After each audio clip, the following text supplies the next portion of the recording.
Yung pong mga respondents ay meron ngayong umagang obligasyon na sumagot. At ang mga respondents, like yung Secretary Remulla, sino pa? Si PNP Chief, Marbil, General Torre, at basta apat ang dinimanda namin doon eh. Ang mag-re-represent sa kanila, under the law, ay ang Solicitor General.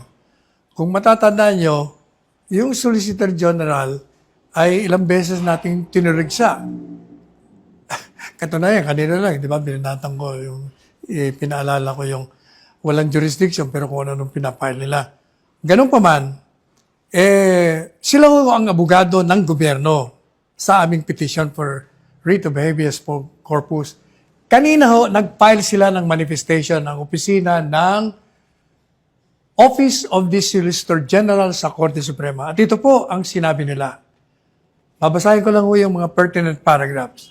To recall on March 17, 2018, the Republic of the Philippines in the exercise of its sovereign prerogative under Article 127, Paragraph 1 of the Rome Statute, deposited with the Office of the United Nations Secretary General its written notification of withdrawal from the statute.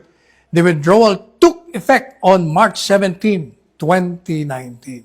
Paragraph 4 sa kanilang manifestation sa Supreme Court.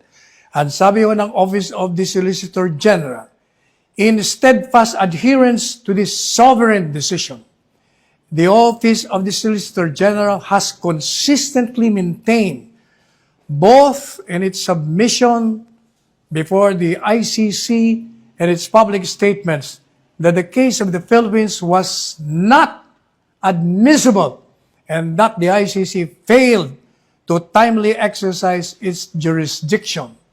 Consequently, the Philippines government has no legal obligation to cooperate with the ICC nor recognize any process emanating from the ICC following the effectivity of the country's withdrawal from the Rome Statute.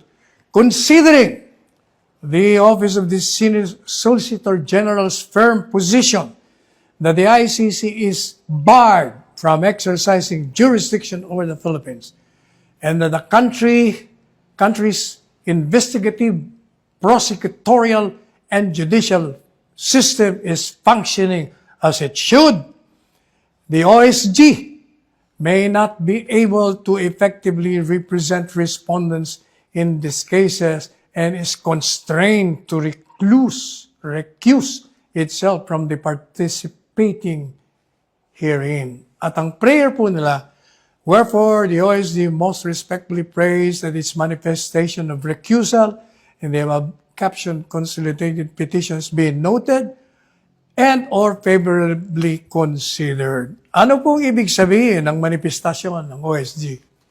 Ibig kong sabihin, the Office of the Solicitor General is in agreement with our position in the petition for a writ of habeas corpus na yung ICC ay walang jurisdiction. Kaya hindi raw nila pwedeng ipagtanggol, katawanin, irepresenta yung mga respondents, mga opisyalis ng gobyerno, ay ni Lucas Bersamin, ni PNP Chief Marbil, General Torres, ni Secretary Remulla. Hindi ho nila i-represent, ayaw nila. Sangayon sa kanila, kasi mulat sa poll, ang aming mga pahayag, internally, publicly, sa lahat, pati na sa ICC, ay sinabi namin walang jurisdiction ang ICC. Kaya consistent with that, hindi po pwede kaming mag-represent dito sa respondents kasi hindi na kami makaka-epektibong mag-depensa sa kanila kasi kontra na sa aming posisyon. Anong ibig sabihin? Ibig sabihin, inaamin ng gobyernong ito na galing mismo sa abogado ng gobyerno kasi ang Solicitor General abogado ng gobyerno na talagang walang jurisdiction. Ibig sabihin, inaamin nila na illegal, unconstitutional ang ginawang pag-aresto, pagdetini at pagkidnap kay Presidente Duterte.